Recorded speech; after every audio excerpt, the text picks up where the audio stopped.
दोस्तों, एक लड़की इतनी खूबसूरत और इतनी हसीन होती है कि मानो कि उस पर क्यों ना कोई लड़का मर मिटे दोस्तों।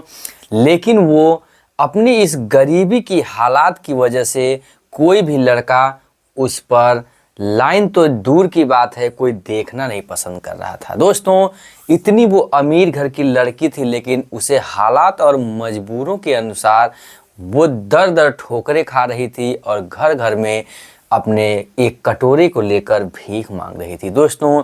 भीख मांगते मांगते एक घर पर पहुंचती है, जहां वो कहती है कि बाबूजी, भैया, चाचा, मैं 2-3 दिन की भूखी हूँ, कोई लोग मुझे भर पेट खाना तो खिला दो, मैं बहुत भूखी हूँ दोस्तों। ऐसे ही कहते कहते वो मोहल्ले में कई लोगों के घर कहती है, लेकिन कहीं भी उसे खाना नहीं मिलता है दोस्तों। लास्ट में वो एक घर के पास पहुंचती है, वहाँ भी वो वही गुहार लगाती है कि भैया मुझे कुछ खाने को मिल जाए तो आपका जीवन धन्य हो जाए और मेरा भी जो है कि जीवन धन्य हो जाएगा, क्योंकि मैं 2-3 दिन से भूखी हूँ, मैं अभी तक जो है कि खाना नहीं खाई हूँ, कोई तो मुझ पर दया कर दो, भला कर दो दोस्तों। अंदर से एक आदमी बोलता है कि मैं स्नान कर रहा हूँ 2 मिनट आप बैठिए, मैं आपको भोजन अभी कराता हूँ दोस्तों। उस घर में से वो इतना जो है कि अच्छा खासा एक लखपति आदमी होता है, उसके पास धन दौलत की कोई कमी नहीं होती है, और वो घर में से अंदर निकलता है और उधर वो भिखारन भीख मांगने के लिए जो घर पर आती है दोस्तों। ऐसा एक कुदरत का करिश्मा होता है कि भीख मांगने वाली लड़की ही उस घर की मालकिन बन बैठती है दोस्तों। आपसे एक छोटी सी रिक्वेस्ट है, चैनल पर नए हैं तो चैनल को सब्सक्राइब कर लीजिएगा, वीडियो को लाइक कर लीजिएगा, वीडियो को शेयर कर दीजिएगा दोस्तों, क्योंकि इतना इमोशनल कहानी है कि आपके भी दिल को छू जाएगी दोस्तों। चलिए वीडियो को करते हैं स्टार्ट और समझते हैं इस कहानी को कि आखिर में एक भीख मांगने वाली लड़की एक घर की मालकिन कैसे बन जाती है दोस्तों। ये कहानी है बिहार के सारनाथ जिले की दोस्तों, जहां पर एक गांव में एक जो है कि सुमित नाम का लड़का रहता है दोस्तों। सुमित जो होता है उसकी शादी एक पास के ही एक गांव में तय हो जाती है, जिस लड़की का नाम संध्या होता है दोस्तों। सुमित की शादी उस संध्या के नाम के लड़की के साथ तय हो जाता है और दोनों का रीति रिवाज से इधर विवाह होता है। लेकिन संध्या की एक सहेली होती है जिसका नाम निधि होता है, और वो इतनी मुंहबोली सहेली होती है मानो कि जो इधर संध्या के बहुत ही करीबी होती है दोस्तों। जो इधर सुमित होता है वो संध्या को भी बहुत अच्छे तरीके से जानता है दोस्तों। उधर संध्या की शादी होती है और अपने जीवन में आती है और हंसी खुशी से रहने लगती है दोस्तों। रहते रहते उसके साथ भी एक ऐसी हादसा होती है जिसका मैं जिक्र कहानी में आगे करूंगा दोस्तों। इधर जो उसकी सहेली संध्या की जो निधि होती है उसकी भी शादी हो जाती है, और धीरे धीरे उसके सर पर इतने पहाड़ों के बांध टूटते हैं कि मानो कि वो एक भीख मांगने पर मजबूर हो जाती है दोस्तों। वो लखपति आदमी जिसके साथ शादी हुई होती है संध्या की सहेली निधि का, और वो उसकी जिंदगी बद से बदतर हो जाती है और भीख मांगते गलियों में घूमती रहती है। अचानक घूमते घूमते एक दिन वो उसी मोहल्ले में पहुंच जाती है जहां पर जो है कि सुमित का घर होता है दोस्तों। सुमित के घर के बाहर जाके पहुंचती है, कहती है बाबूजी, भैया कुछ खाने को मिल जाए, मैं 2-3 दिन की भूखी हूँ। और दोस्तों वो मैला कुचैला कपड़ा पहने, हालात उसके शरीर के ऐसे बिगड़ गए थे मानो कि वो सुमित भी पहचानने से क्यों ना इनकार कर दे दोस्तों।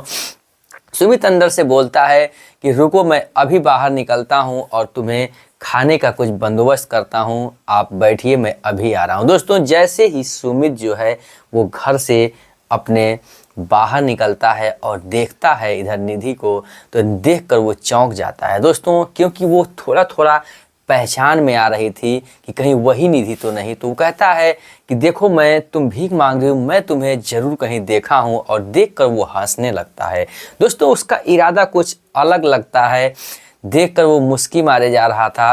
तभी जो निधि होती है देखकर कहती है कि आप क्यों मुस्की मार रहे हैं, क्यों हमें जो है कि अश्लील निगाहों से देख रहे हैं, अगर हो कुछ खिलाने का तो मुझे खिला दो, नहीं तो कोई बात नहीं। कहता नहीं, मैं तुम्हें कहीं देखा हूँ, जो है तुम्हें पहचाना सा तुम्हारा चेहरा लग रहा है, तो कहती है कि मुझे क्या कोई कहाँ देखेगा, कहाँ कोई पहचानेगा, हो सकता है कहीं मैं भीख मांग रही हूँ वहीं आपने देख लिया हो। दोस्तों कहता है कि नहीं, ऐसी कोई बात नहीं है, मैंने कहीं ज़रूर तुम्हें देखा है। कहता है कहीं तुम संध्या की सहेली निधि तो नहीं हो, जो फला गांव में तुम्हारा घर था और उसके शादी के बाद ही तो तुम्हारी भी शादी हो गई थी, कहीं वही तो नहीं।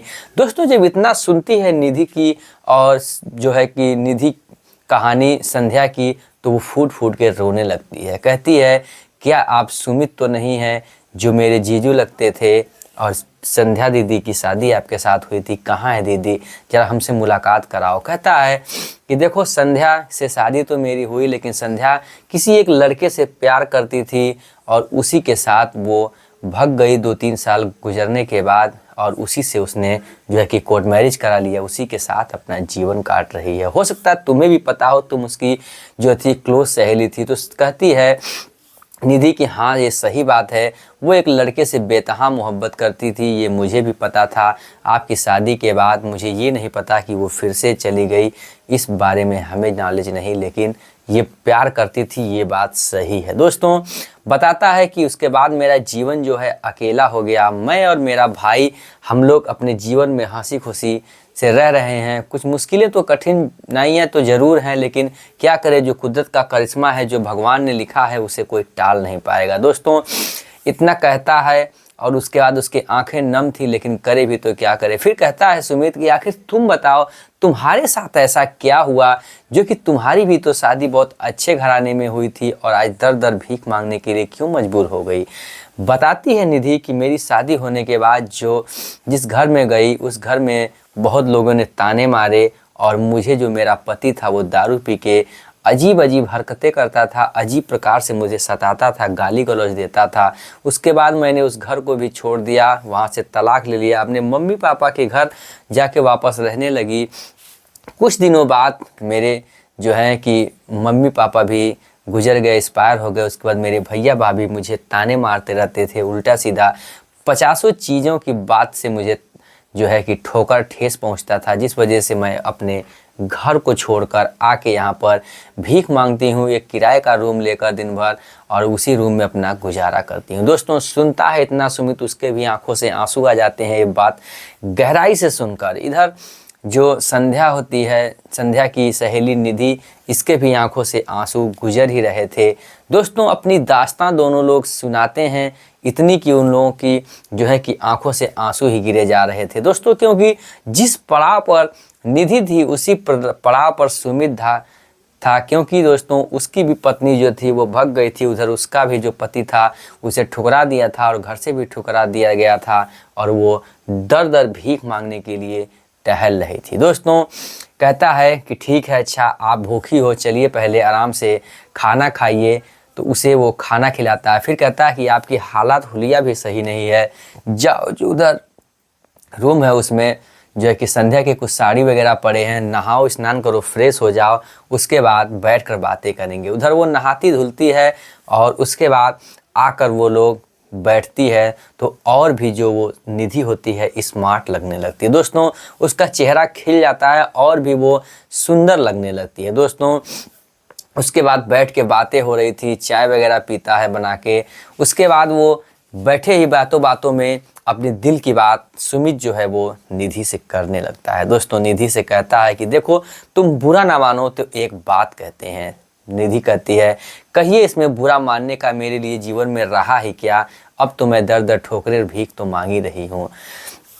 दोस्तों उधर जो सुमित होता है वो कहता है कि देखो मेरी भी पत्नी चली गई है, तुम्हारा भी पति तुझे ठुकरा दिया है, तुम चाहो अगर बुरा ना मानो तो तुम मेरी जीवन साथी बन जाओ, मैं तुमसे शादी कर लेता हूँ। और मेरे जीवन में भी एक पत्नी की कमी है, मेरे घर में भी एक पत्नी की कमी है, तुम अच्छे से मेरे परिवार को संभालना और जीवन में खुशियाँ देना, और आराम से मेरी ज़िंदगी भी कटेगी, तुम्हारी भी ज़िंदगी कट जाएगी। दोस्तों इतना सुनती है और वो भी खुशी के आंसू की धार उसकी आंखों से बहने लगती है, लेकिन 2 मिनट के लिए फिर रुकती है और कहती है कहीं कल को संध्या अगर तुम्हारी पत्नी आ जाए तो हो सकता है तुम मुझे फिर से ठुकरा के अपनी पत्नी को अपना लिया तो क्या होगा। दोस्तों कहता है इसकी नौबत ही नहीं आएगी, देखो मैं ये तलाक के पेपर जो वो भग गई थी तो मैंने खुद अपने पेपर्स एग्रीमेंट बनवा कर तैयार रखे हैं और इधर तुमसे भी जो है पक्की शादी होगी और कोई भी ऐसा कोई वाद विवाद नहीं, मेरे दिल से तुम जो है कि भरोसा करके मुझे शादी करो, ऐसी कोई बात नहीं है। दोस्तों फिर वो भी अपने दिल को मनाती है, बाद में वो दोनों लोग मान जाते हैं आपस में। दोनों लोगों की आंखें जो हैं आपस में प्यार की वो बयां कर रही थी दोस्तों, और ले जाता है घर में, अपने घर में घुमाता है, दिखाता है, फिर वो आंगन में झाड़ू लगाने लगती है। दोस्तों कमल जो है कुछ देर के लिए टॉयलेट चला जाता है अंदर, तभी उसका छोटा भाई जो सुमित का होता है वो आ जाता है, जिसका नाम कमल होता है दोस्तों। और आने के बाद कहता है कि अरे तू कौन आ गई मेरे घर में, चोरी क्या कर रही है। दोस्तों उसको हाथ से पकड़ के बाहर खींचने लगता है, तभी उधर सुमित आता है, कहता है कि ये तुम क्या कर रहे हो, ये तुम्हारी होने वाली भाभी है। वो सारी कहानियाँ फिर अपनी पुरानी दास्तां उसे सुनाता है अपने छोटे भाई को। उसके बाद वो भी समझ जाता है कि ये आखिर में कौन है और इनकी ज़िंदगी में मेरे क्या अहमियत है। तो कहता है भैया ठीक है, अगर ये इस घर में रहना चाहती हैं तो ऐसे रहेंगी तो समाज और गांव क्या कहेगा।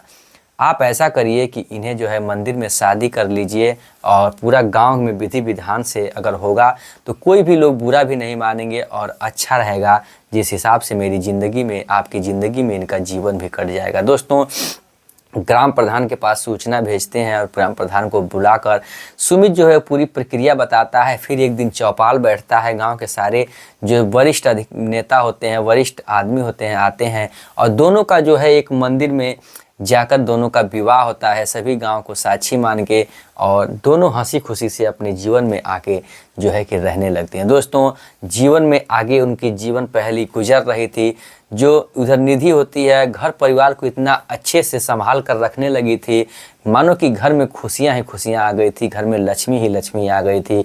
उधर अपने इकलौते देवर को भी बहुत अच्छे से मान सम्मान देती थी और प्यार लाड से रखती थी। दोस्तों समय गुजर रहा था और सुमित के जीवन में भी हरियाली आ गई थी।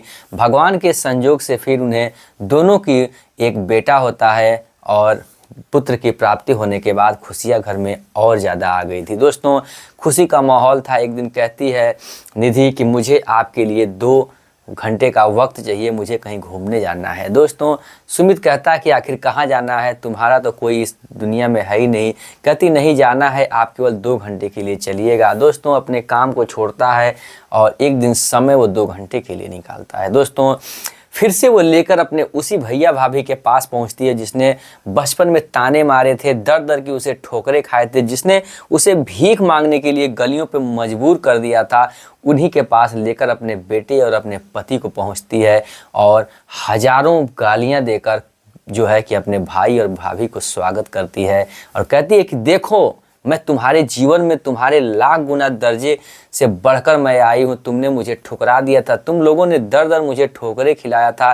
देखो शायद का संजोग, भगवान का वो करिश्मा, आज तुम्हारे सामने मैं 4 व्हीलर अपनी खुद की निजी गाड़ी से आई हूँ और तुम्हारे सामने मेरी क्या औकात है और कल मेरी तुम्हारे सामने क्या औकात थी। दोस्तों समय बदल गया था, समय गुजर गया था।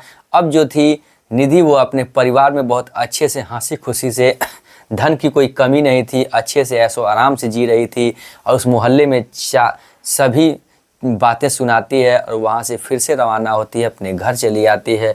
हंसी खुशी से जीवन उन लोगों का कट रहा था और दोस्तों अब वो अपने जीवन में खुश थी और कोई भी उसे कठिनाइयाँ का सामना नहीं करना पड़ रहा था। दोस्तों हमारा कहानी सुनाने का मकसद किसी का ठेस पहुंचाना नहीं है दोस्तों, ना किसी को हमारा टाइम पास कराना है दोस्तों। हमारी कहानी सुनाने का उद्देश्य ये है कि दोस्तों कठिन परिश्रम परिस्थितियां जरूर करवट लेती हैं, जरूर आपका समय जो है कि खराब आता है, लेकिन ये नहीं कि समय आज खराब है तो कल भी आपका समय खराब होगा। दोस्तों अपने कर्म और किस्मत पे टिके रहिए, अपना कर्म करिए।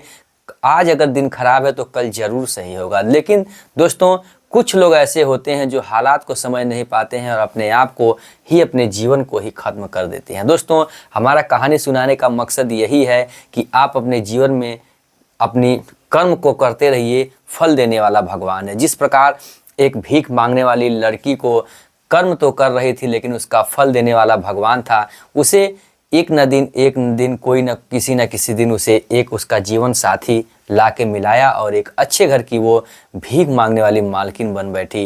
दोस्तों, ये कहानी सुनाने का मकसद यही था कि आपको जीवन में कभी भी घबराना नहीं चाहिए। फिर मिलेंगे ऐसी ही इंटरेस्टिंग और इमोशनल कहानी को लेकर। जय हिंद, जय भारत, वंदे मातरम। दोस्तों, अभी तक आपने चैनल को सब्सक्राइब नहीं किया है तो चैनल को सब्सक्राइब जरूर कर लीजिएगा।